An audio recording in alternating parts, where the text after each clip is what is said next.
Hello students. तो आज हम लोग 5वां चैप्टर देखेंगे। चौथे चैप्टर तक हमारा हो चुका है पहले इंग्लिश का। 5वां चैप्टर जो है वो काफ़ी बड़ा है, तो इसको मैं 2 पार्ट में 2 वीडियो बनाने वाला हूँ, क्योंकि देखने के बाद आप लोग भी लंबा वीडियो होता है तो बोर हो जाते हैं देखते देखते। चलो पहला पार्ट स्टार्ट करते हैं।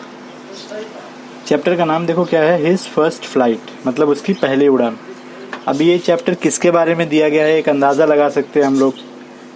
फर्स्ट फ्लाइट उड़ान की बात की गई है, तो जाहिर सी बात है किसी पंछी के बारे में दिया होगा ये चैप्टर। चलो देखते हैं किसके बारे में।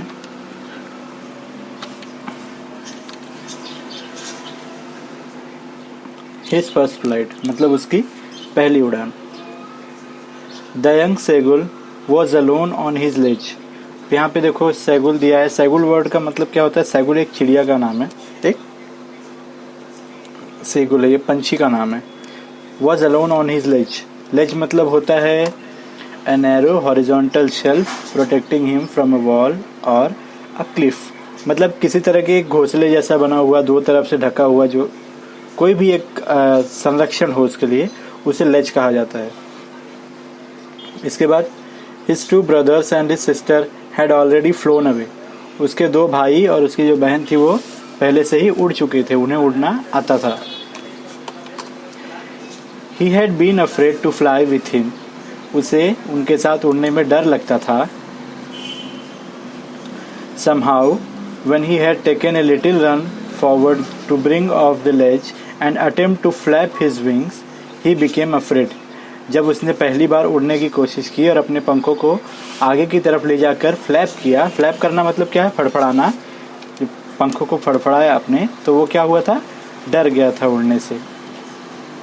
The great expanse of sea stretched down beneath, and it was such a long way down, miles down। और जो सामने बड़ा सा समुद्र दिखाई दे रहा था, उसे देख करके क्या हो रहा था? उसे घबराहट हो रही थी। और जहाँ उसका घर था, जैसे बहुत सारे पंछी आप लोग देखे होंगे जो समुद्र के किनारे रहते हैं, वो पत्थरों पर अपना घर बनाते हैं, घोंसला बनाते हैं। तो पत्थर बहुत ऊंचाई पर था और उसे नीचे देखने पर बहुत ही डर लग रहा था। He felt certain that his wings would never support him। और इसे एक बार के लिए क्या लगा कि उसके जो पंख हैं उसे सपोर्ट नहीं करेंगे, उसे सहारा नहीं देंगे। So he bent his head and ran away back to the little hole under the ledge। और उसने क्या किया? उसने अपनी मुंडी झुकाई और फिर से पीछे अपने घर में चला गया, अपने लेज में चला गया। Where he slept at night। और जहाँ पर वो रात को फिर से सो गया। Even when each of his brothers and his little sister, whose wings were far shorter than his own, ran to bring, slapped their wings and flew away। लेकिन जो उसके भाई बहन थे, दोनों भाई और एक बहन थी उसके जो पंख थे इस चिड़िया से, इस पंछी से काफ़ी ज़्यादा छोटे थे, लेकिन फिर भी वो क्या किए? दौड़े और उन्होंने उड़ना चालू कर दिया। फ्लैप देयर विंग्स, अपने पंख फड़फड़ाए, एंड फ्लू अवे, और उड़ गए। He failed to muster up courage to take that plunge which appear to him so desperate. यहाँ पे क्या दिया है? मस्टर मतलब muster of courage and ascending the sky. तो यहाँ पे क्या हुआ? जब उसे उड़ने की कोशिश करनी थी तो वो फेल हो गया। किस में फेल हो गया? Muster of courage. Muster of courage मतलब हिम्मत जुटाने में। कोई भी काम करने के लिए हम लोग हिम्मत जुटाते हैं, तो उसे यहाँ पे लिखा गया है टू मस्टर ऑफ करेज। वो हिम्मत नहीं जुटा पाया था कि वो उड़ सके। इसके बाद his father and mother had come around calling him shrilly, upbraiding him, threatening to let him starve on his ledge unless he flew away। उसके माँ बाप ने क्या आइडिया लगाया? देखो दोनों पंछियों ने, इन पंछियों ने क्या किया? They came around calling to him shrilly। वो आए और उसे जोर जोर से बुलाने लगे, चिल्ला चिल्ला कर बुलाने लगे। upbraiding him, उसे डांटने लगे। देखो upbraiding का मतलब स्कोल्डिंग, मतलब डांटना, चिल्लाना। इसके बाद threatening to let him starve, और उसे भूखा छोड़ दिया। क्यों भूखा छोड़ दिया? उन्होंने क्या सोचा कि अगर ये भूखा रहेगा तो खुद ही अपने पिंजरे में से, अपने घर में से बाहर आएगा और उड़ेगा। But for the life of him he could not move. लेकिन वो इतना डरा हुआ था कि वो बाहर निकलना ही नहीं चाहता था। आगे देखते हैं। That was 24 hours ago। ये 24 घंटे पहले हुआ था। क्या हुआ था देखते हैं। Since then nobody had come near him। और 24 घंटे से कोई भी उसके पास नहीं आया था, उसे भूखा छोड़ दिया गया था। The day before all the long he had watched his parents flying about his brothers and sisters. और उसके पहले एक दिन पहले उसने क्या देखा था कि उसके जो मम्मी पापा हैं उसके भाई बहन के साथ यहाँ वहाँ उड़ रहे हैं। Perfecting them in the art of flight, और उन्हें अच्छे से उड़ने की कला जो है वो सिखा रहे हैं। Teaching them how to skim the waves and how to dive for fish, और उसे माँ बाप क्या सिखा रहे थे उन दोनों भाइयों को, किस तरह से उड़ा जाता है, किस तरह से लहरों से बचा जाता है और कैसे गोता लगा करके मछलियों को पकड़ा जाता है, भोजन पकड़ा जाता है। He had in fact seen his older brother catch his first herring and devour it. Herring का मतलब होता है, एक मछली का नाम है हेरिंग, यहाँ पे देखो बगल में दिया है, a soft fine she fish, ये समुद्र में पाई जाने वाली मछली है उसे हेरिंग। तो उसने क्या दिखा, उसका जो यंगर ब्रदर था, यंगर ब्रदर मतलब छोटा भाई, उससे छोटा था, उसने अपनी पहली हेरिंग मछली पकड़ भी ली थी, एंड डोवर इट, और उसे खा गया था। डोवर मतलब ईट अप हंग्रीली, और उसे खा गया था। स्टैंडिंग ऑन अ रॉक, एक चट्टान पर खड़े होके, while his parents circled around raising a proud cackle, और उसके माँ बाप क्या कर रहे थे, गर्व से आवाज़ निकाल रहे थे, खुश हो रहे थे। यहाँ पे देखो utter a shrilly cry, खुश हो रहे थे, चिल्ला रहे थे। And all the morning the whole family had walked about on the big plateau midway down the opposite cliff, tightening him for his crowdie। देखो क्लिफ क्या है, ये भी एक तरह का बहुत बड़ा ढलान हो सकता है, स्टीप स्लोप हो सकती है, उसे क्लिफ कहा जाता है। इसके बाद कवर्डाइज मतलब lack of courage to face danger. इसके बाद उसके माँ बाप क्या किए, आजू बाजू उड़ते उड़ते वो हमेशा जो है अपोजिट क्लिफ की तरफ चले गए, जहाँ उनका घर था उसकी दूसरी तरफ उड़ करके चले गए अपने भाई बहन को उसके भाई बहन को लेके, और उसे चिल्ला रहे थे, ये लोग कवर्डाइज कर रहे थे। कवर्डाइज करना मतलब क्या, किसी चीज़ को ना कर पाने की वजह से जब कोई आपको बहुत चिढ़ाए, ताने मारे, तो उसे कवर्डाइज करना मतलब कहते हैं। The sun was now ascending the sky,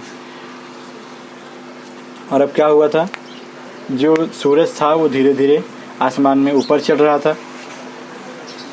blazing on his ledge that faced the south, और धीरे धीरे उसके लेज में, जहाँ पे वो बैठा हुआ था, जिस गुफा में बैठा हुआ था, वहाँ पर सूरज की किरण जो है वो धीरे धीरे आ रही थी साउथ की तरफ से।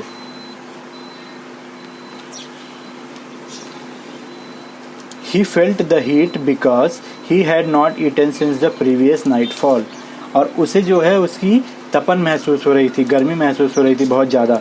क्यों, ये ऐसा क्यों हो रहा था, क्योंकि उसने एक रात से मतलब 24 घंटे से कुछ भी नहीं खाया है, पिछली रात से उसे कुछ भी खाना नहीं मिला है। He stepped slowly out to drink of the ledge, और वो धीरे धीरे क्या करता है, ब्रिंक ऑफ द लेज, धीरे धीरे वो अपनी लेज से, अपनी गुफा से बाहर निकलता है देखने के लिए। And standing on one leg with the other leg hidden under his wing, और कैसे खड़ा हुआ ये पंछी, एक पाँव पे खड़ा था और दूसरा पाँव जो है उसके फेदर जो होते हैं, फेदर मतलब पखनों में छुपा हुआ था। बहुत बार आप लोगों ने देखा होगा कि जो पंछी होते हैं घर में, अगर आप चिड़िया वगैरह पालते हो या फिर दुकान पे देखोगे, तो जो पंछी होते हैं वो एक पाँव पर खड़े होके दूसरा पाँव छुपा लेते हैं, तो इसी तरह से ये भी पंछी खड़ा हो गया था। ही क्लोज्ड वन आई, उसकी एक आँख भी बंद थी, देन दी अदर, मतलब एक खोलता था तो दूसरी बंद कर लेता था, फिर दूसरी खोलता था तो एक बंद कर लेता था। And pretended to be falling asleep, और ऐसा लग रहा था जैसे वो सो रहा है, नींद में है। Still they took no notice of him, इतना सब कुछ करने के बाद भी उसके माँ बाप ने उस पर कोई ध्यान नहीं दिया। इसके बाद he saw his two brothers and his sister lying on the plateau dozing with their head sunk into their necks. His father was, मतलब क्या है यहाँ पे,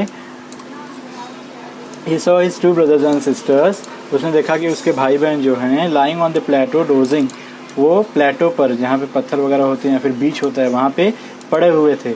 डोजिंग मतलब होता है आराम से, एकदम मस्त। With their head sunk into their next, अपनी मुंडी को घुमा करके अपने गर्दन के में घुसा करके रखना है। चिड़ियों की आदत होती है, मुंडी दबा के गर्दन में रखते हैं वो लोग हमेशा सोते टाइम। His father was preening the feathers, और उसके पापा जो थे उन क्या कर रहे थे, उसके पखनों को, जो पंख होते हैं, उनको साफ कर रहे थे। प्रिनिंग करने का मतलब होता है making an effort to clean feathers with the beak, अपनी चोंच से पंख को साफ करना। Only his mother was looking at him, खाली उसकी माँ उसकी तरफ देख रही थी। She was standing on a little high hump, वो छोटे से चट्टान के ऊपर खड़ी थी। ऑन द प्लेटो, उस जगह पर। हर वाइट ब्रेस्ट थ्रस्ट फॉरवर्ड, और वो आगे की तरफ, जो उसका सीना है वो आगे की तरफ निकला हुआ था। Now and again she tore at a piece of fish that lay at her feet, और उसने अब क्या किया कि उनके पंख के पास, पाँव के पास, इसके माँ के पाँव के पास जो टुकड़ा था मछली का, उसने एक मछली का टुकड़ा तोड़ा। उसके बाद क्या किया, and then scraped each side of her beak on the rock, और अपने नाखून को, जो उसके नाखून है, उसे पत्थर पे दोनों तरफ से रगड़ा। ऐसा पक्षी लोग करते हैं अपने पत्थर को साफ करने के लिए, नाखून अपने चोंच को साफ करने के लिए और धार करने के लिए ऐसा करते हैं वो। The site of the food मैडन्ड him, और ये सब देखने के बाद किसने, जब पंछी ने देखा, जो भूखा था, उसने देखा कि मम्मी के पास मछली है और वो मछली को खा रही है आराम से, तो वो क्या हो गया, पागल जैसा हो गया। पागल मतलब एक तरह से भूख के मारे और उत्तेजित हो गया, मैडेंड हो गया। मैडेंड मतलब होता है पागल होना एक तरह से। How he love to tear food that way, और उसे इस तरह से खाने को चीरना पसंद था जैसे उसकी मम्मी ने चीरा था। स्क्रैपिंग हिज बीक नाउ, और उसने अब क्या किया, अपनी बीक को, अपनी चोंच को, जहाँ वो खड़ा था उसी पत्थर पर स्क्रैप करने लगा, घिसने लगा। And again to whet it, और फिर से वो यही बार बार करते गया। वेट मतलब क्या होता है, शार्पन इट, उसको, उसके बीक को धार करने के लिए।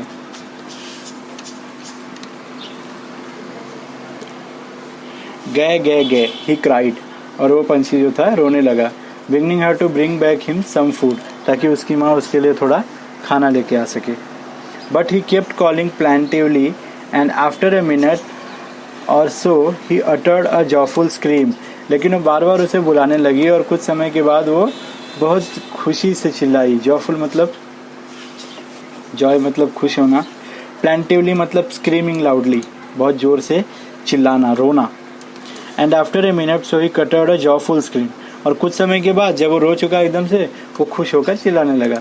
His mother had picked up a piece of the fish and was flying across to him with it, उसकी मम्मी ने क्या किया था, एक मछली का टुकड़ा अपने मुंह में लेकर के उसकी तरफ उड़ती हुई चली आ रही थी। ही लीन्ड आउट ईगरली, और वो एकदम उत्तेजित होकर अपने घर से, बिल से बाहर आकर खड़ा हो गया।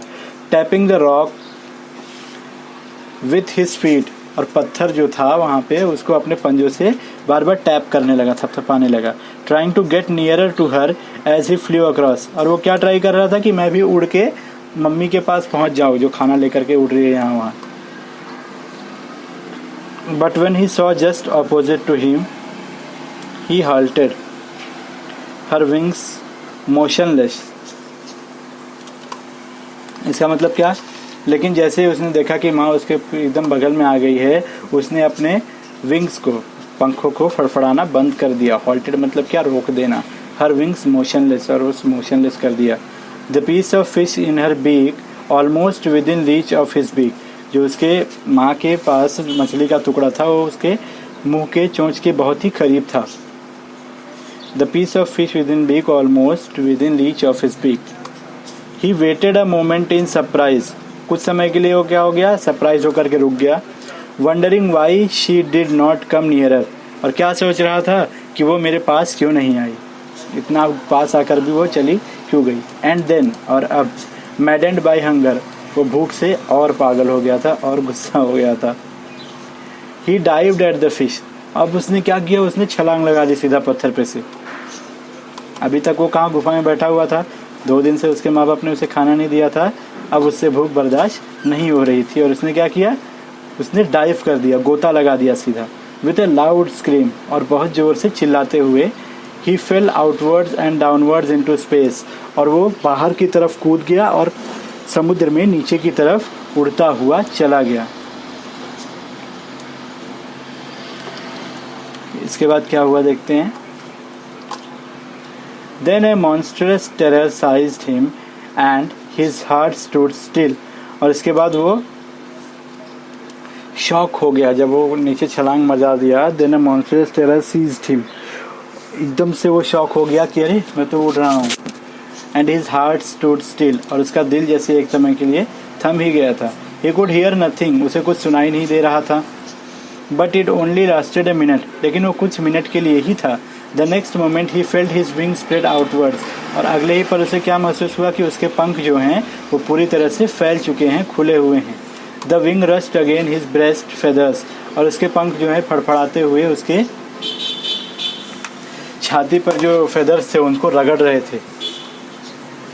Then under his stomach and against his wing. और फिर से उसके पेट के पास आए और फिर से वो विंग फैल गया। जैसे देखो चिड़ियाँ पंख फड़फड़ाती हैं तो पहले ऊपर की तरफ जाता है, फिर नीचे आता है, फिर ऊपर। तो ऐसा महसूस उस चिड़िया को हुआ। He could feel the tips of the wings cutting through the air. और उसे जो हवा को चीरता हुआ उसके पंख थे वो महसूस कर पा रही थी। He was soaring gradually downwards and outwards. और जैसे ही वो उड़ रही थी, जितना तेज उड़ रही थी उतना ही तेज वो शोर कर रही थी। शोर करना मतलब क्या? चिल्लाना। was soaring. He was no longer afraid. और अब उसे जरा भी डर नहीं लग रहा था। He felt just a bit dizzy. Dizzy मतलब क्या है? Flying with one wing higher than the other. उसे एक पल के लिए ऐसा डेजी फील हुआ। डेजी मतलब होता है अनकंफर्टेबल, मतलब कोई काम आप पहली बार करते हो तो कुछ समय के लिए ऐसा अनुचित लगता है कि अरे ये मैंने कैसे कर लिया, या फिर थोड़ा शॉक हो जाते हो आप, तो उसे कहते हैं डेजी। तो वो कुछ समय के लिए उसे भी डेजी फील हुआ, अनकंफर्टेबल फील हुआ। Then he flapped his wing once and he soared upwards. और फिर से उसने क्या किया? अपने पंख फड़फड़ाए और वो और ऊपर की तरफ चली गई। चलो, तो आज के लिए इतना ही। बाकी का जो इतना लेसन है वो हम लोग कल करेंगे। ज़्यादा बड़ा वीडियो हो जाएगा तो आप लोग को भी अच्छा नहीं लगेगा, बोर हो जाएगा।